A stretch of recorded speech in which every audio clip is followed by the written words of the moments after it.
So if you walk into pretty much any dispensary in North America right now, Any dispensary. or even if you're just, scrolling a menu on your phone from your couch, you are almost guaranteed to see this one three-letter acronym. Just it's ubiquitous. Oh, it's an absolute staple. I mean, you honestly can't have a viable medical menu without it. RSO. And it's usually pitched as this heavy hitter product. Right? High potency, full spectrum. It's sitting right there next to the gummy bears and the fancy vape pods. But the thing that fascinates me, and it's really why we're doing this deep dive today, is that RSO is kind of an anomaly in the modern market. It definitely stands out. It feels older. Well, yeah, older, but also because almost everything else in that dispensary, it's a result of corporate R&D. It's focus grouped, it's branded. RSO is different. It refers to a person. Rick Simpson oil. Exactly. Yeah. There is a specific man behind that acronym, and his story is not what you'd expect from a cannabis icon. Yeah, not even close. Usually when we look at these industry pioneers, we're talking about like botanists or maybe some counterculture activists from the 60s. Right. Or now, it's pharmaceutical executives pivoting into the green rush. Rick Simpson, none of those things. No. Based on the biography and the sources we're looking at, specifically Phoenix Tears, the Rick Simpson legacy, he was a guy fixing boilers in Nova Scotia. A power engineer, just a blue-collar guy working in hospital maintenance. And I think that context is so crucial for you to grasp right away. We're not talking about someone who set out to disrupt a billion-dollar industry. Not right. We're talking about a problem solver, a mechanic who stumbled onto something massive in his kitchen and then decided to give it all away. That is the mission for this deep dive. We want to get past the product on the shelf and really understand the man who fought the law, who turned his home into this humanitarian aid station, and who ultimately, and this is the real kicker, doesn't see a dime from the millions being made off his name today. It is such a study in that tension, between pure medical altruism and the harsh reality of capitalism. It really forces you to look at where this industry came from versus where it is now. So let's unpack the timeline. Because the RSO story, it doesn't start with cancer, which is what I think most people assume. Right. It starts with a workplace accident that sounds absolutely terrifying. It does. We have to go back to 1997. Simpson's working in a hospital boiler room. And for anyone who hasn't been in one, these are not pleasant places. They're hot, they're loud. And the ventilation is often terrible. Exactly. And on this particular day, he's stripping asbestos from the pipes. Which is already hazardous enough. Yeah. He was using this potent aerosol spray adhesive. Now, you got to think, industrial glues in the late 90s, they were just full of volatile organic compounds. So he's in this enclosed space, the ventilation fails, and the fumes just build up. He created a neurotoxic environment. Very, very quickly. And the sources say he basically he passed out from the chemical exposure. While he was on a ladder. Right, up on a ladder.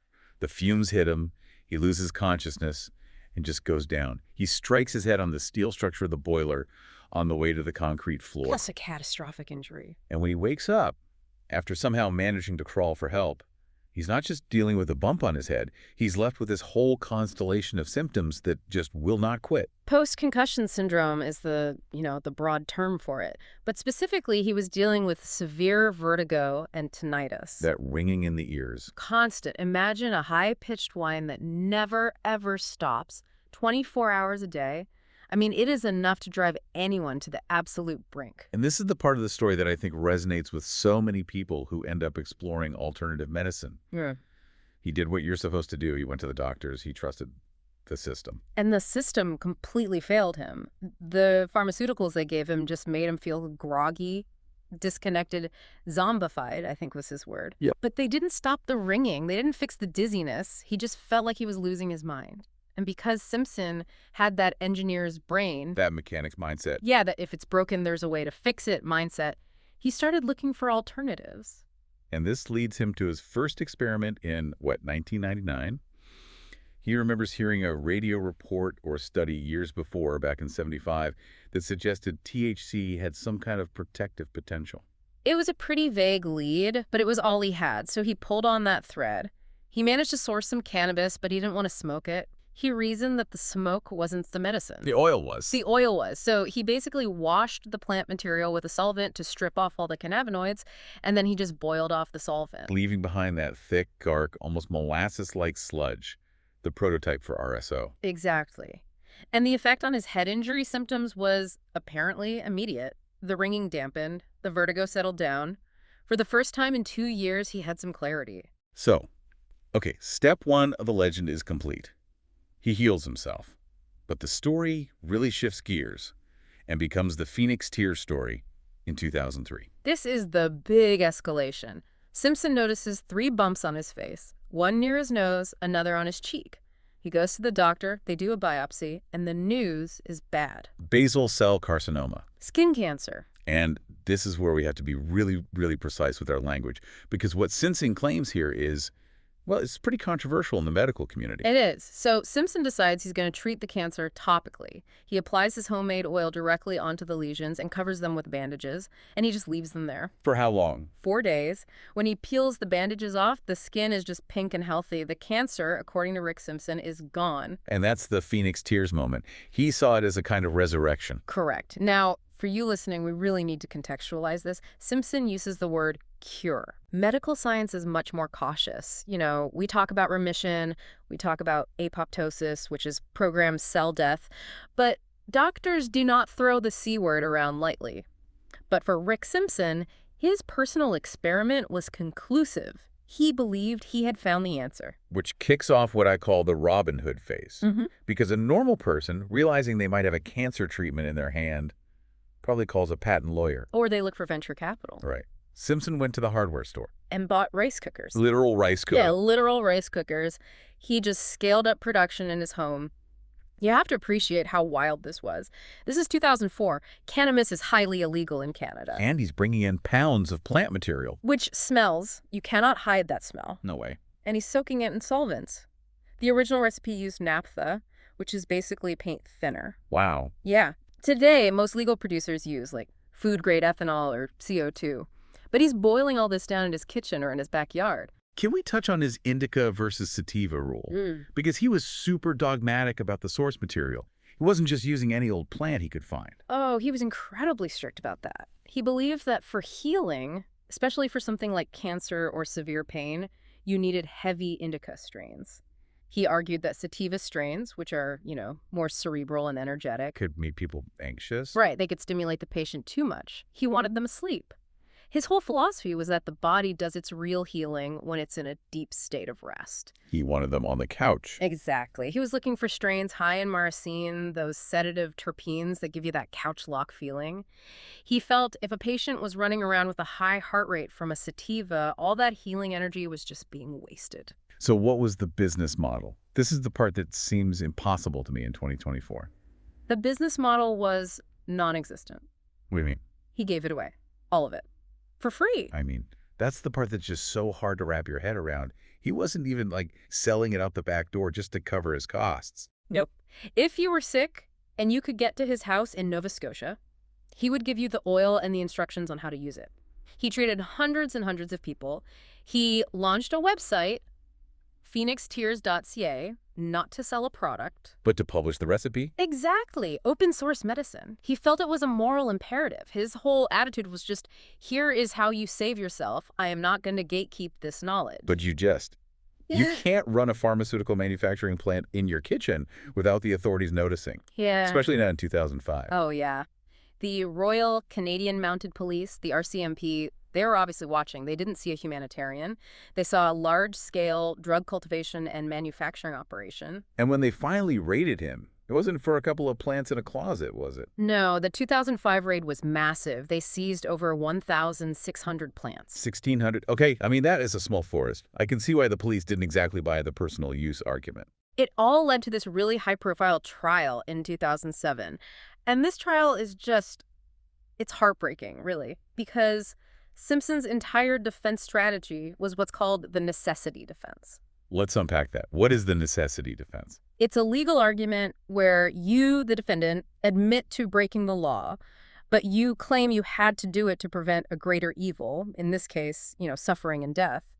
He wanted to prove that breaking the drug laws was necessary to save lives. So he wanted to bring in the patients, right? Yes. The people who claimed they'd been healed. He had a whole lineup of witnesses ready to go.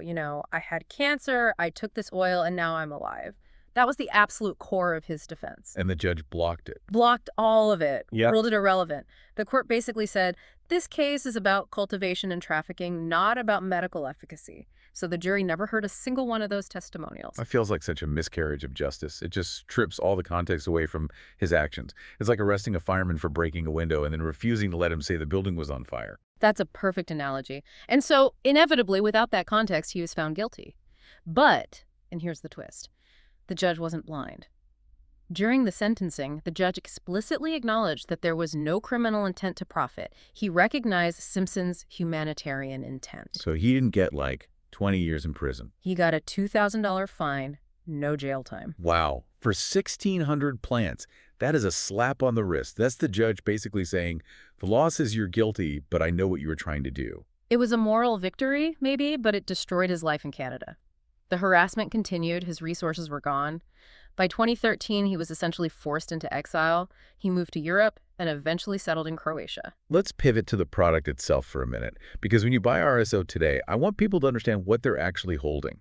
How is it different from, say, a distillate dart or what's in a vape cartridge? That is such a crucial distinction. Wow. In the modern market, so many oils are distillates. That means they basically boil everything off except for the THC. It becomes an isolate, just the molecule. It's one-dimensional. Very. But RSO is full spectrum. It's crude. It has the THC, sure, but it also has the CBD, the CBG, the fats, lipids, the chlorophyll, even the waxes. Simpson believed in the entourage effect before we even had that popular name for it. The idea that all these compounds work together synergistically, it's the whole orchestra, not just the soloist. Precisely. He believed the waxes and the chlorophyll were actually part of the medicine. And because it's so potent, usually 60 to 90% THC, you can't just eat a spoonful. Which is why Simpson developed the 90-day protocol. This is the titration method. Right. The goal is to consume 60 grams of the oil in 90 days. But if you took a full gram on day 1, you'd probably have a massive panic attack or just sleep for 3 days straight. So you start with a drop the size of half a grain of rice. Tiny. Microscopic. And you double it every 4 days. You are slowly training your endocannabinoid system to accept this massive influx of cannabinoids without freaking out. And the theory behind that was you need to saturate the body to trigger those mechanisms we talked about, apoptosis and anti-angiogenesis, which is essentially starving a tumor's blood supply. That was Simpson's theory. Saturate the system, force the disease out. It demands a lot from the patient, obviously. So we have the man, the myth, the method. But this brings us to the part of this deep dive that, for me, just hits the hardest.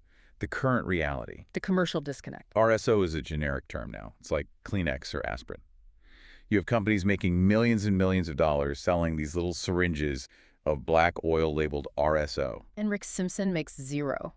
Nothing. No royalties, no licensing deals with any of these big multi-state operators. Nothing. In fact, after he suffered a pretty serious stroke in 2018, he's been largely incapacitated. He can't tour, he can't speak publicly like he used to. His wife, Daniela, manages his affairs. But the sources are explicit. Rick Simpson does not endorse any specific brand. He does not sell oil. It's just such a tragic irony. He fought the law to give this stuff away for free. The law won, effectively.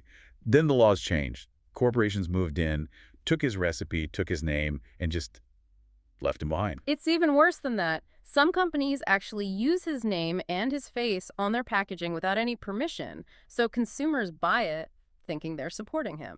And that money just goes to the bottom line of some corporation. Exactly. That is a hard pill to swallow. It really highlights the difference between the movement and the industry. Rick Simpson was the movement. What we have now is an industry. And that is the defining conflict of his entire legacy. So if you're listening and you want to actually support the man, not the acronym, but the human being living in Croatia, recovering from a stroke, how do you do that? The only direct way is through his books. He has 2 main ones, Phoenix Tears, The Rick Simpson Story, and Rick Simpson Oil Nature's Answer for Cancer. You can buy them through his official site, simpsonramador.com, or on major retailers. That creates a royalty stream that goes to him, or there are direct donation options on his site as well. Buying the book seems like a pretty small price to pay for the knowledge he just gave to the world. Considering he gave the recipe away for free, it seems more than fair. It just really changes the whole experience of walking into a dispensary. You look at that little syringe, and it's not just a product anymore. It represents a battle scar. It represents a transition point in history. It represents a guy who looked at a system both medical and legal, decided it was broken, and tried to fix it with a rice cooker and a bucket of plants. And even if the science is still catching up or if that cure language is still debated, you just can't argue with the impact. He started a conversation about high-dose cannabis that we are still having today. And he forced us to ask a very uncomfortable question, which I think is a good thought to leave you with. What's that? We have the legal access now. The dispensaries are open. Taxes are being collected. It's clean. It's regulated. But is it kind?